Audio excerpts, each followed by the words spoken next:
Thank you, David. I have to throw it back at you because I was in Fresno last week and there was a woman, I was speaking to another group like you guys. There was about 8 churches represented and they just want to hear, get some extra stuff. And this woman runs up and she's like, I know you, we've met. And I was like, I don't know who you are. And she goes, well, in 2020, I was watching you on Zoom doing a book club with David. And I was in my closet the whole time because, everyone had their own places for their equipment. And she's like, and I was listening, like just learning from your book. And it was David's group that, and you don't know this, but now she is leading a group of Afghan women in sewing lessons. And her husband and her have gotten so involved that they have an Afghan student who's actually a refugee also living with them. And then now, this is years later, she's also asking the question, her and her husband, should we change our address? And so all that to say, David and all of you, I know that you are working really hard. I know that you are doing a lot of things. This is the end of 2 perspectives. I know it's exhausting. And I know that you sow a lot of seed on a lot of ground. And we don't know. We don't know when that seed is going to sprout. And I just want to encourage you, and it's always trying to encourage myself too. Do not grow weary in doing good, because in due season, you will reap. And I looked it up in my favorite NLT version. And let's not get tired of doing what is good, because at just the right time, we will reap a harvest of blessing if we do not give up. And so I hope, I'm going to tell some stories of my journey of how I was mobilized, and in it are some principles that may be helpful to you as mobilizers and leaders of others. And maybe about 20 minutes, I'm going to share 3 resources that David asked me to share. And then I'm going to leave a good 15 minutes at the end just for Q&A, because I know actually you guys probably have questions that have nothing to do with what I'm going to say. And that probably was the best thing. Most people are like, well, how did you write a book? How does that happen? Things like that. So keep those questions, and I'll try to have some time at the end for that. So, and some of you may hear some repeat stories, but there's different reasons I'm telling you guys, because it's a different audience than perspectives. So I was 38 years old when I met my first Muslim. And part of that was because I took perspectives and I knew that I needed to make a Muslim friend, but I also was a local and global director at a church. And if I'm going to mobilize people, I'm going to try to get them to make friends and move overseas. I knew that I needed to have friends here, and I needed to have practice, and I also needed to have stories to tell, and I needed to have places and reasons to bring people with me to help them salt their imagination for the faraway things that I was trying to help paint in their minds. So I just looked on the internet. I knew Iraqi refugees were coming into our city, and I looked for an Arabic sounding name, and I called her and said, can I help? And she said, come down and meet us. And she came out of the refugee resettlement complex. Her name was Aisha. She was dressed in black from head to toe, and I was terrified. But she came and sat me down and said, why are you here? And I told her, I said, I'm a follower of God, and I'm a follower of Isa. I knew at that time to say that. And I'm trying to do what he says. And in the holy books, it says that I should love my enemies. I had just read that a couple weeks before, and I was trying to apply it. So I was trying to do what I was telling everyone else to do, right? Read the Bible and apply it. And I was like, oh God, I don't know anybody else, any of my enemies except Muslims. So I told her this. And she didn't say anything, but then I also said, I was reading in Matthew 25. It says that we should welcome the foreigner. And I know what it's like to be in a new country. I grew up in the Philippines. I came to the US when I was 18. And so can I help? the refugees. And so I thought that we were going to do the typical, clothing campaign or of canned food drive, and then we'd hug all the refugees and go home. But instead she said, and this is what launched me on my journey of opening my eyes to what really it was going to take, is she said, there's a widow with 2 small children that I met a few weeks ago. And her husband was accidentally killed by American soldiers. That's why she's here. And I'm the only one that knows this, she said. So if everything you're saying is true, I want you to come with me to her apartment tomorrow and ask forgiveness from the American people. That was the first time that I realized, and for all of you who are mobilizing people, I realized that it was going to take 1,000 small steps of yes, because I said yes, small steps of yes in an intentional direction. Because I could have been like, well, I don't know what to say, and that's what your people that you're leading are feeling.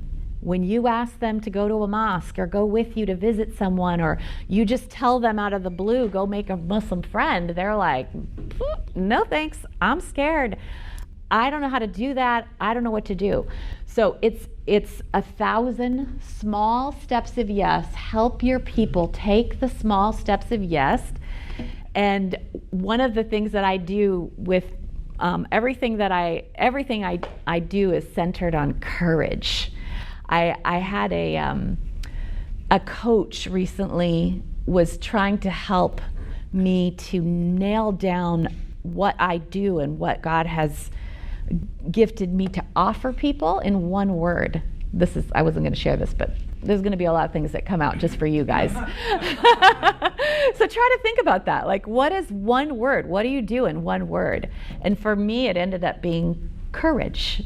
Courage. I help people get courage to take those steps of yes. And embedded in that is the word encouragement. Courage is inside of encouragement, which is one of my spiritual gifts. And so I was like, okay, everything I do helps people have courage and go forward. And so from that moment is when it just opened up. All of you guys, how many of you guys have Muslim, Hindu, Buddhist friends right here in the city, right? Okay, so you know that when you have one, you're going to have a lot of them. And so then I had opportunities for my church to start doing things like we did dinners where it was exchange dinners. You sign up to be in a Muslim dinner person's home and then they come to your home for a dinner, right?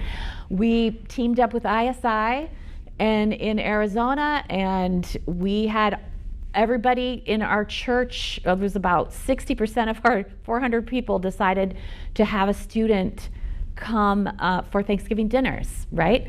So we did all those sorts of things because I was doing it too. And I think that's really important as mobilizers, that we keep that in mind. Now, I don't have as much time now as I did then. I know it seems like then I had small children, I was working part-time, but I was at home more, and people are like, well, how do moms have time to do this? Well, right now I feel like I have less time. My kids are older and I'm traveling and I'm speaking, but I have 5 Afghan international students that are refugees that came, and they're my friends. And part of it is, I mean, I'm their friends, and I'm hoping to lead them to Jesus, but I also do it for myself.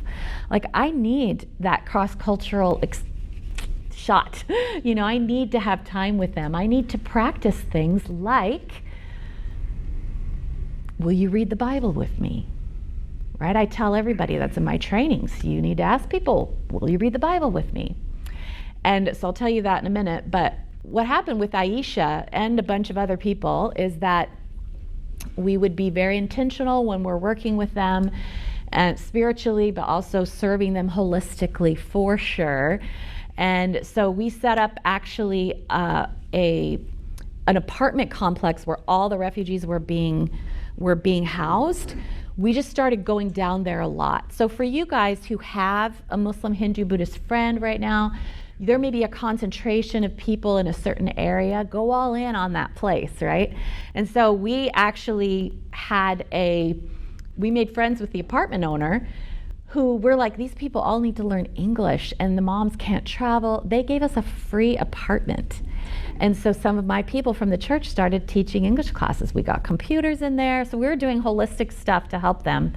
They were even going to let it didn't actually work out because I moved on after that, but they were going to let our teens come in and do a week-long service week where they stayed at the apartment complexes and did a whole bunch of projects, but then also were just having tea with all of the Muslim families that were staying there.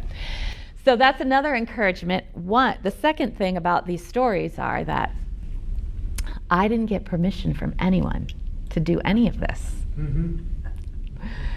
And I know that some of you belong to organizations, you're in your churches, you're leading groups, and sometimes even us who have, we're crazy people who smuggle Bibles into Russia, There is this feeling sometimes that, well, if the pastor of the church doesn't approve it, or, I don't have enough money for this, or whatever.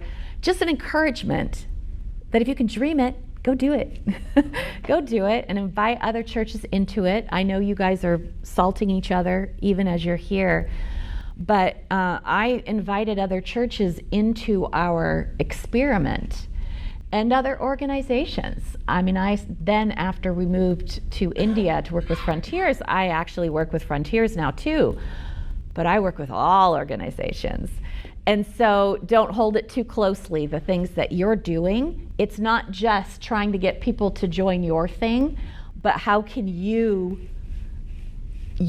thing and their thing could work together. There's somebody here probably learning how to do English, and then somebody working with refugees, right? So that's what this group is about, right? Networking, to see how you can serve each other and come together to do things. So that's just another encouragement to some of these stories. So then what happens is, once you start making friends across the street and around the world, across the street, I'm trying to mobilize people to move to the other ends of the earth, right? And, well, how many of you actually lived overseas already? Yeah, a lot of you. Okay, so how many of you wish you were still there? Yeah, okay, so me too. Me too. And most of us, a lot of us are like that, right? So we can't go for some reason or another. We had to come back. And so there is a beauty in being able to do it here as well, being just as intentional as you were overseas.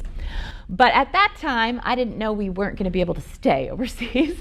And so I'm trying to get people to consider moving to the ends of the earth. And here's the other thing is I had to take them with me. I had to take them with me because of the courage thing. So we prayed for 3 people groups that people did their perspectives papers on. The perspectives paper, I did mine on the Mapila. And we prayed for them as a church for 3 years, these different groups. And we organized survey trips to these places. And so the one with the Mapila, nobody really wanted to go because there was no workers from any agency. So we just had to drop into the city. No one could welcome us. I was like, yeah, that's my kind of trip. And so we did. We came back, and then my husband and I and another couple decided we're willing. We're willing. And that will happen to some of you too, even if the ones that haven't moved overseas, you may end up moving yourself overseas if you start mobilizing other people, right? Because you're like, well, I'm going. And so just a quick story, we were on that survey trip, and we were in the middle of a Muslim quarter with eating at a restaurant, and somebody comes up and again asks us, why are you here? And so we were trying all sorts of things to gain welcome, and so we said, we thought we'd ask. So we were trying to see if the kingdom of God is already here, if it's here, the Malakut Allah. Do you know of it? He said, I think it's just north of here, 15 minutes. So actually, it was north of there, 15 minutes, in a man named Cornelius that we met, and he was a historian. And some of you have heard these stories that I'm telling you right now, and I'm telling them again because you all have 4 or 5 stories like this in your back pocket, and you need to learn to keep telling them, and it is okay to tell the same stories over and over again if they're good ones. So I'm just putting that little thing in there. So this is a historian that was supposed to tell us all about the Mapula. So he sits us out in a row and then says, he spoke excellent English, "Why are you here?" And so we said, we're business people from America. We work for Fortune 500 companies. This is true. We're entrepreneurs. We have our own businesses. That was also true. We know that this city is high unemployment, and we would like to move our families here and start businesses to create jobs. That's also true. And then we're also people of peace, and we want to help people find peace with God and peace with each other. And then he stands up and he says, "Do you know what my name means in Arabic?" Mubashir. No, we don't. It means one who brings good news. And he said, "I have good news for you. I am not just a historian, but I am the secretary of the Chamber of Commerce for the entire city.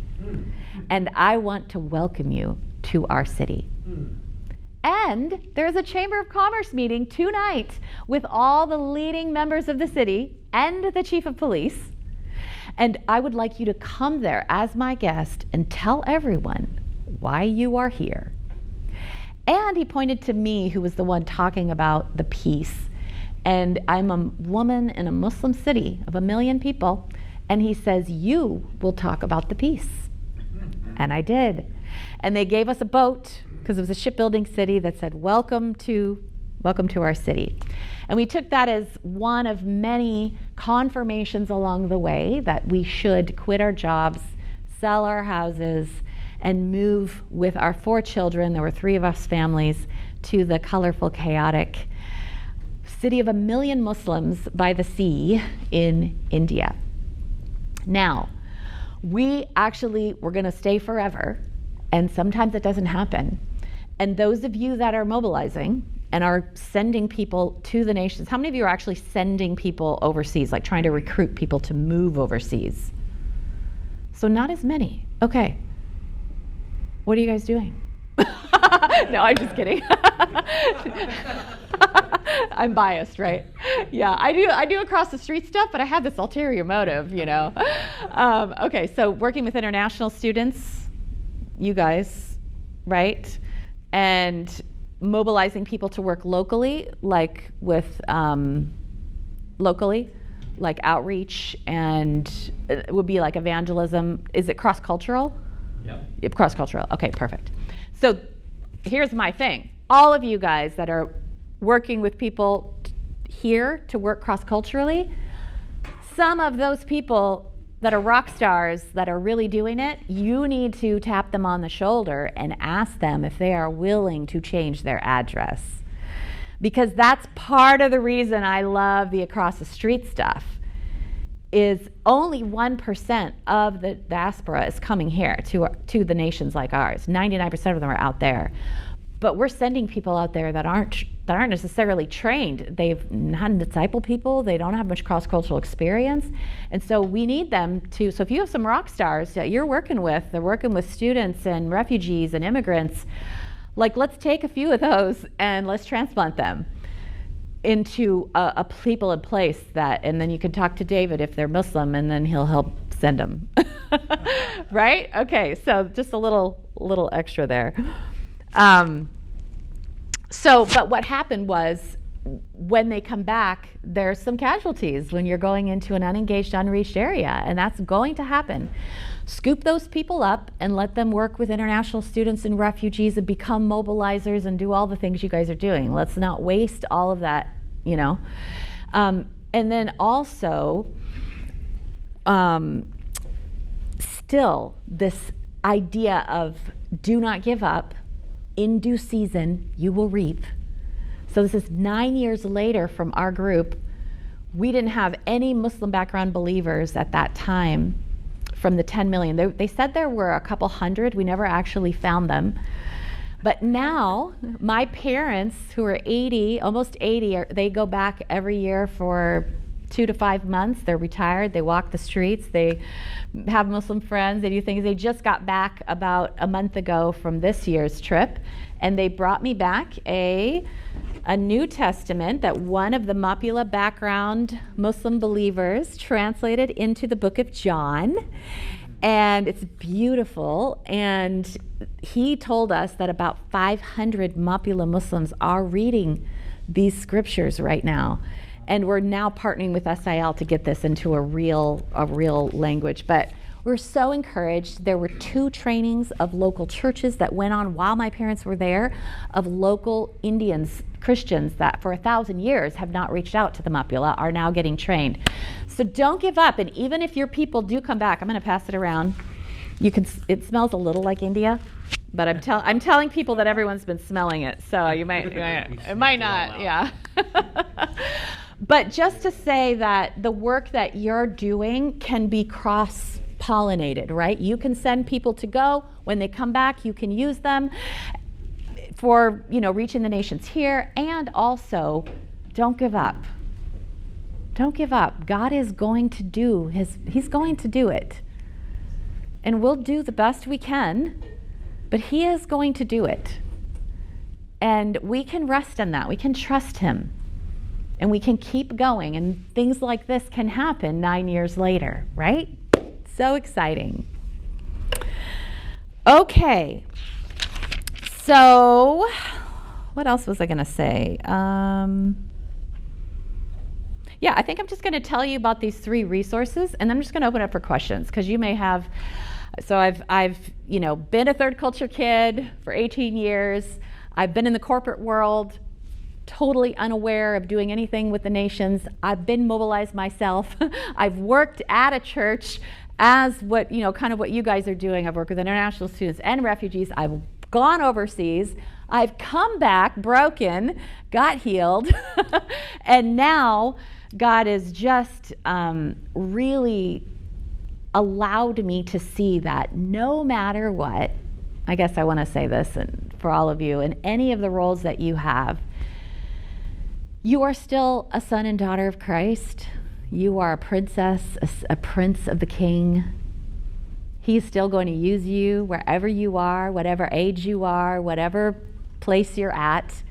And He will redeem and use all the things that you've learned. And let's do that. Let's use all the things that He's taught you. So part of it is I wrote this book because I was in a season of, I couldn't have friends locally because my husband had PTSD from India, and he's okay now, he's great, but we couldn't have local friends, and I was like, what am I going to do? So I also realized that when I would train people for short-term trips and all that kind of stuff, I had to put together training myself. I had to give them 12 heavy academic books to hit all the things, right? And I'm like, I've always wanted to be an author since I was 5 years old.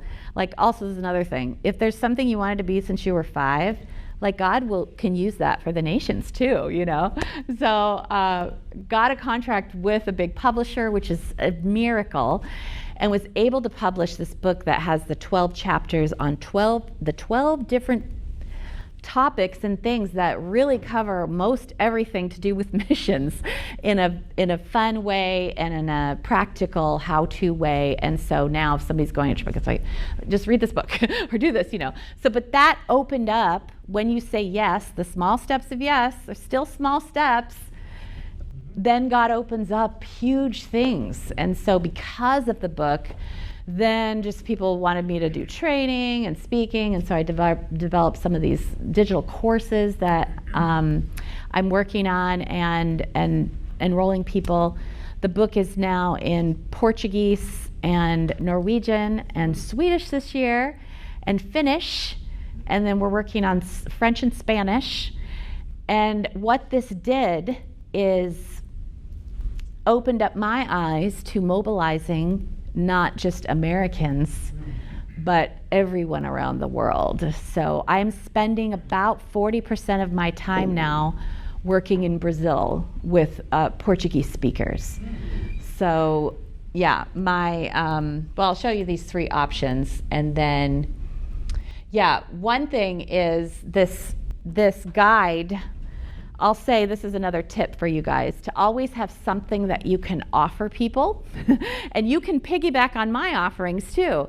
This is a guide that I created that I just, every time I speak, I have up to have people get something free, but then also be on my list to follow me I'm going to help mobilize them. So I'm mobilizing them for you if you use this speaking, but it's a free guide. It's 10 ways to make 10 friends from unreached people groups right where you live. And it's very simple. Like the first one is just how to Google an ethnic restaurant, what to say when you walk in. So it's how you can make a friend and bring your family with you or your small group. So just an idea for you, but also some of my free resources you can use. Let me nurture them for you, and then they'll be part of what you do too. So I have 3 main resources that might be helpful for you guys. I really created them with you all in mind, people who are working with and mobilizing and training people to work with Hindus, Muslims, Buddhists, or lost people from other cultures. But this is a free thing, is to lead a book group.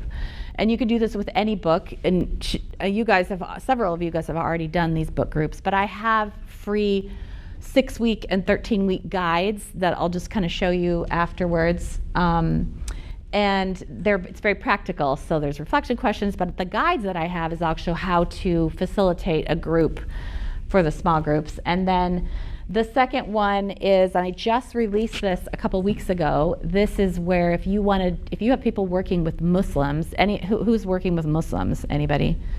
Yeah, so you can help them become friends with them, but there comes to be a point where they're like, well, how do I share Jesus with them? And how do I become spiritual? And they've asked me all the argumentative, apologetic questions, and how do I answer? Jesus is the Son of God, what do I say? And so I developed, it's 5 lessons, only 5 lessons, and then a bonus interview. And I had it as a bonus to my regular course, but then people really wanted it. And so now I created it as a group training thing. So you can do your own in-person group training using my videos. So, and I created a curriculum for it. So in about an hour and a half time frame over 6 weeks, this is a great follow-up to something like Perspectives. All you have to do is follow my little plan. You show 5 minutes of the video. It's a roundtable discussion. It's an exercise. They get to practice speaking it with each other. And then they watch 5 more minutes of how-to. It's all how-to. All my stuff is how-to. And then they do a table discussion, they practice, and you're the facilitator, and you get to, So Frontiers, actually, I don't know if you know this, that each of the regions bought a package. So they all bought a package, so you can do one, David, if you want.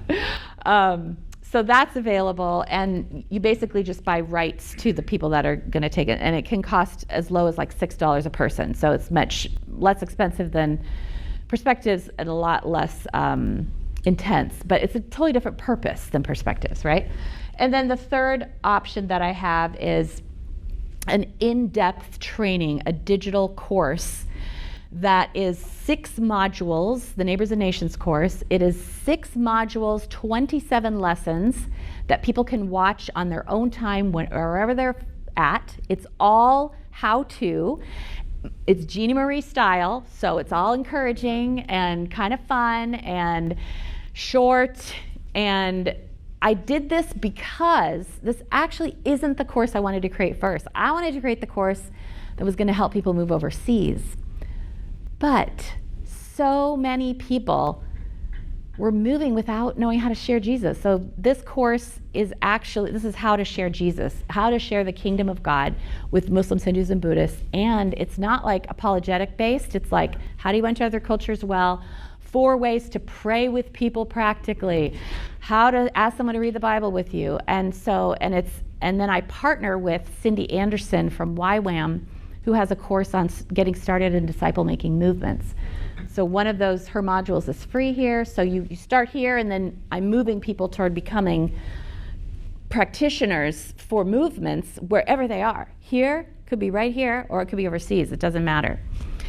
So I've trained hundreds and hundreds of students now. This is a $400 course, so it's not cheap, but I do allow people to take it together, like spouses, so it's about the same as perspectives. But I say that because a lot of people are opting into it because they need it. And then I scholarship Global South students for free. So I have just as many hundreds of students that are taking it in Africa and Asia and South and Latin America that are doing all the things. And I give the Inviting Muslims to Follow Jesus bonus for free. So this course, I actually, let me pop out of here and just show you. Oh, dang. I need a clock, David. 1:15. Okay. I'm going to stop here in a minute and open it for questions. Yeah, this course is actually, I'm partnering with Perspectivas Brazil. They have 18,000 alumni, and they realized they needed a hands-on thing. So we are translating it into Portuguese. I hired 2 Portuguese staff, and I have a whole Instagram account. All my stuff is getting translated into that, so that's kind of cool. And then just to say, like, when you go on my website, there's just a lot of free stuff. So I wanted to point out the book resources. I have quizzes and guides and, global things and small group guides and things like that. So just wanted to throw that out. So I'm going to open up for questions. Any questions you would like, and then you just tell me when to stop, or you can stop it whenever it's time. So I was going to just kind of make a comment. One of your quizzes that you have up there is kind of like, it's more of like a measuring of like kind of where you're at when it comes to that. And it's called the Grow to Go quiz. And I thought it was interesting because none of this stuff existed when I went overseas. And when I came back, and I also was kind of broken, and I did that quiz, and it was like, you're not ready. And I was like, you are right. I have recoiled a little bit. I'm not ready. That's so but funny. I thought it was interesting because you kind of see you've got like that. A lot of people will actually do this.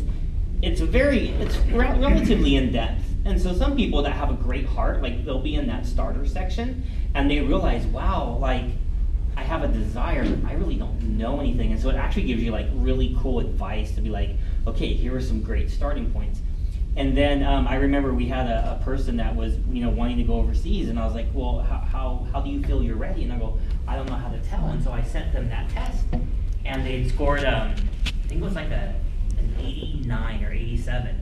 And I was like, ooh, I said, I'm not sure you've developed some of these, practices and disciplines. And they weren't there very long. And they came back, and I was like, what happened? They're like, I wasn't ready.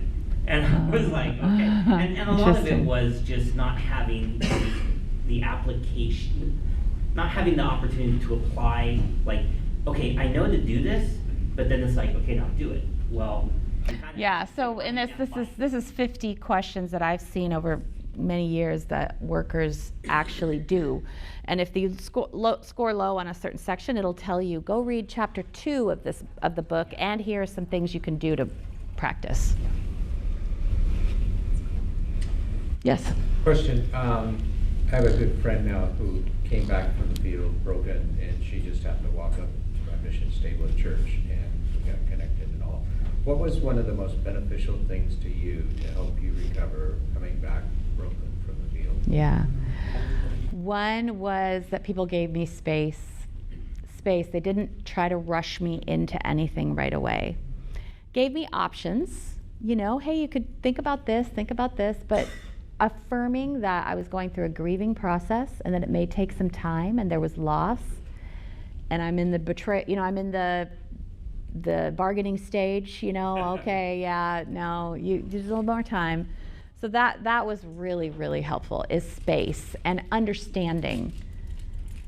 And I felt like a failure, right? So somebody like you, to be able to take that person to dinner and be able to say to them, you're not a failure, and God has more for you, that was the encouragement that really helped me. There was one mobilizer, I was speaking and stuff, this was maybe a couple years after, but I still felt like, this is like, I should be overseas. And he just puts his hand on me and he just said, I just want to affirm that this is not God's second best for you.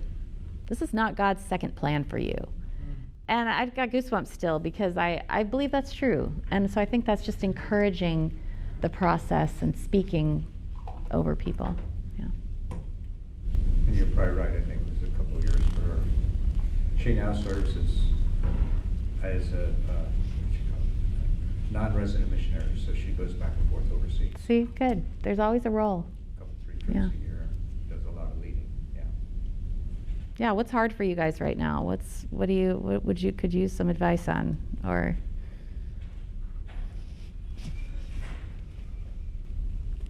Yes. I was interested, you mentioned that when you went to India, you were going to go as business people, business as mission. What kind of business were you involved in, and did you stay in that vocation, so to speak, or did you kind of move out into something else? Good. We were on business visas, so we definitely did. We started 4 businesses.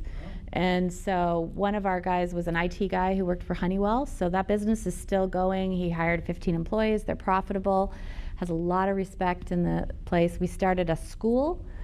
We weren't going to get into education, but we started a homeschool in our house with our 3 families, and our Muslim friends said, we want to come too. So we opened it to the public. We have 2 campuses with a couple hundred kids and 20 teachers. Special needs, 25%. We did a homestay, which still exists. We tried a tourism company, totally failed. So yeah, English Language Center now we're opening. We definitely need to do what you say you're going to do. Yeah. Yes? You mentioned you work in India with Indian Muslim, right? Yes. Yeah, which language do they speak? Urdu?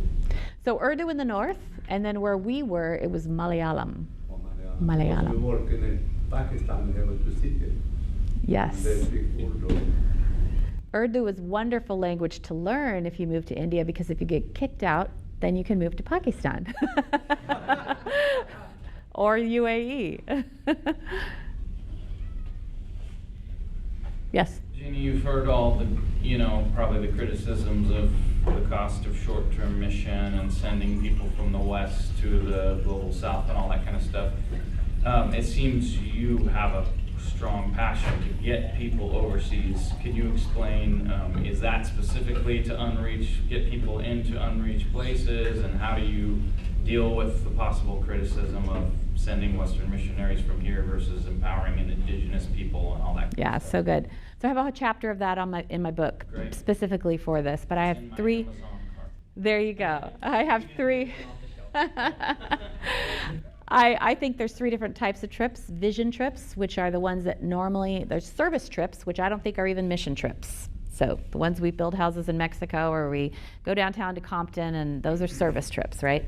And then vision trips, where we're showing people what it's like overseas, praying through things, standing up top of mountains and staying in people's homes.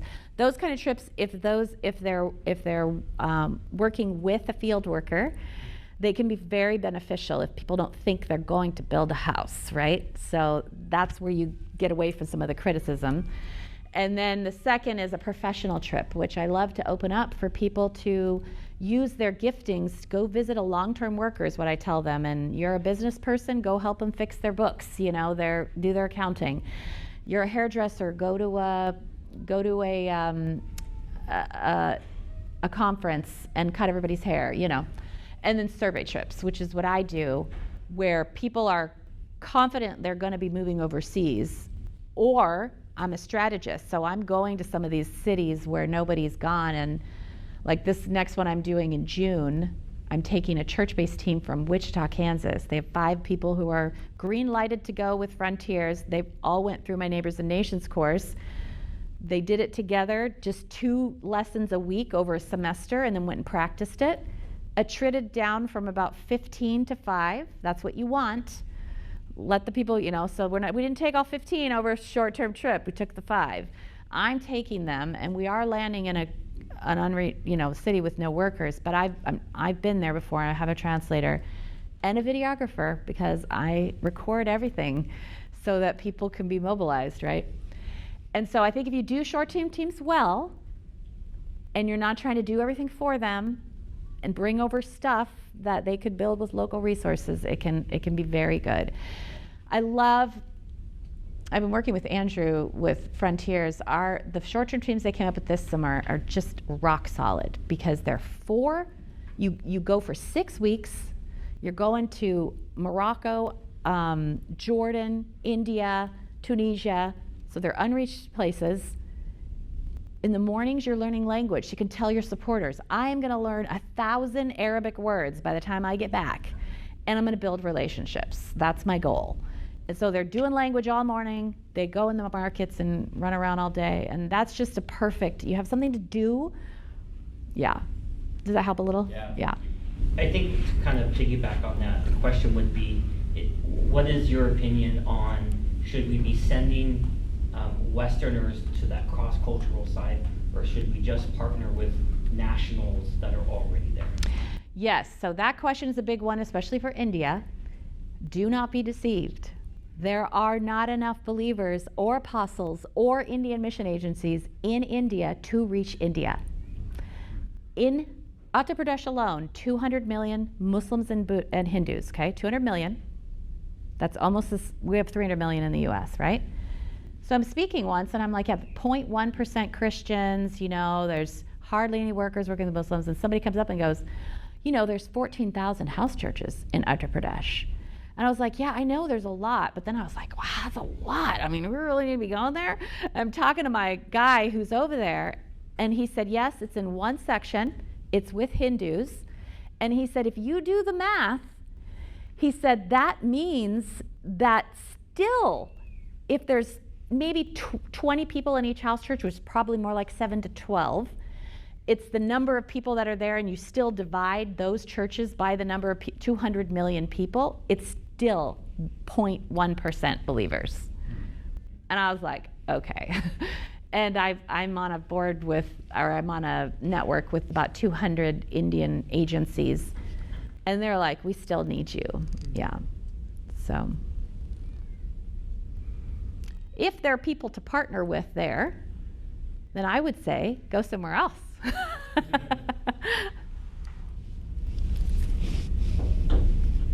I think I noticed for me that the local believers had nearly as many barriers to cross as I did.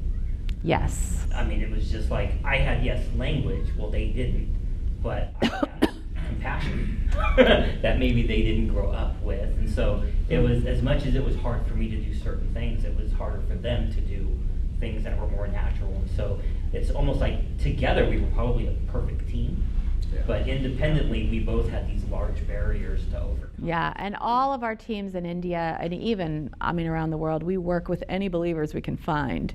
But mobilizing them is just as hard as all the work you guys are doing mobilizing people here. Yeah. And some of these things these resources and things are helpful. Perspectives is in India, or Kairos. And it's for big mega churches there, it's really working. I think, David, you said the key, are we willing to go and work alongside those people? Yes. It's like this Jordanian pastor told me, he says, well, your friend here is working with me. He didn't come here to tell me how to do it. Yes. There's been a bunch of us Christians here in Jordan for centuries, Yes, we definitely work with them as equals. Recognizing that there are some barriers that they have to get over. They can help us with things and we can help them. I think it's kind of entering into any environment as that learner, I think really is like the posture that you need, honestly, to do anything. Yeah. Yeah. So. Are there any more questions? If not, we'd love to just spend a few minutes around the table praying for kind of what you have going on, or if there's still a spot in South India that you want us to pray for, we'd love to spend some time in that. Small Yes, question. yes. What is the response of churches when you share with them that going to Mexico to build houses, a mission trip, but a service trip, or going to San Francisco to feed the homeless in Tenderloin? Oh, that's a service trip, not a mission trip. What's the response? Yeah, so I'm a positive kind of person. So I'm usually not telling people they're wrong. But what I say is, it's great to do a service trip like this. Here's why it's a service trip, where you're learning, and if you're going to go do this, you're going to be working with people who are struggling in poverty. So let's do a poverty alleviation training like When Helping Hurts before we go. And you can do some cross-cultural training, but I just, if it's leaders, I can be very clear, this is not a missions trip. Read chapter 9 of my book, but you can plant the vision for it. With Mexico, when I speak at Perspectives, I'm pretty clear. Like, we do not go to places for this just because it's close and cheap. That's not a great reason to be doing missions somewhere.